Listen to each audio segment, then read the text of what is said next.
Mapipilitang manghimasok sa gulo ang Amerika pag lumala pa ang tensyon sa West Philippine Sea. Pagbabantayan ni US Defense Secretary Lloyd Austin III laban sa China. Dito binigyan diin ni Secretary Austin na pag inatake ang anumang barko ng Pilipinas lalong-lalo na ang Philippine Coast Guard ay agad na-aaksyon ang Amerika para palagan ang China. Hindi anya magdadalawang isip ang Amerikang labanan ang China pagbuhay ng mga Pilipino ang nakataya dito. As President Biden has made clear, our commitment to the defense of the Philippines is ironclad. Our mutual defense treaty applies to armed attacks on our armed forces, Coast Guard vessels, public vessels, or aircraft in the Pacific, including anywhere in the South China Sea. Hindi kasi kinatuwa ng US State Department ang salita ni spokesperson Wang Wenbin. Dito inutusan ng China ang Pilipinas na alisin na ang VRT Sierra Madre sa kanilang teritoryo. Pinagbantaan pa ni Wang Wenbin ang Pilipinas. Nagagawa ng gulo ang China pag pinagpatuloy nito ang pag-aayos sa BRT Sierra Madre. 仁爱礁是中国南沙群岛的一部分，菲方派军舰在仁爱礁非法坐滩，还企图对其维修加固，妄图对仁爱礁永久侵占。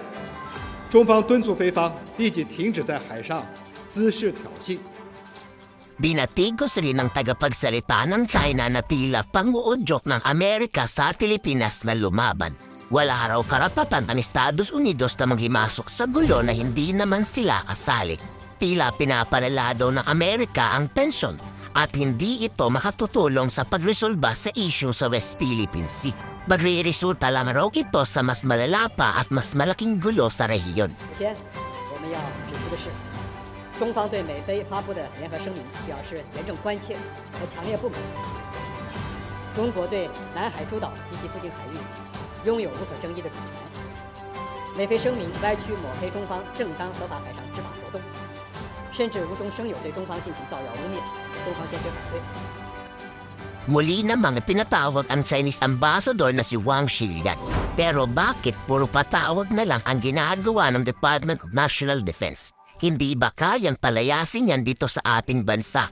O Task Force on the West Philippine Sea, led by National Security Advisor Eduardo Emanio, strongly condemns the aggressive, dangerous, and unlawful actions by the Chinese Coast Guard and Chinese maritime militia vessels against Philippine chartered supply boats and Philippine Coast Guard vessels who are undertaking a regular rotation and resupply mission in Ayungin Shoal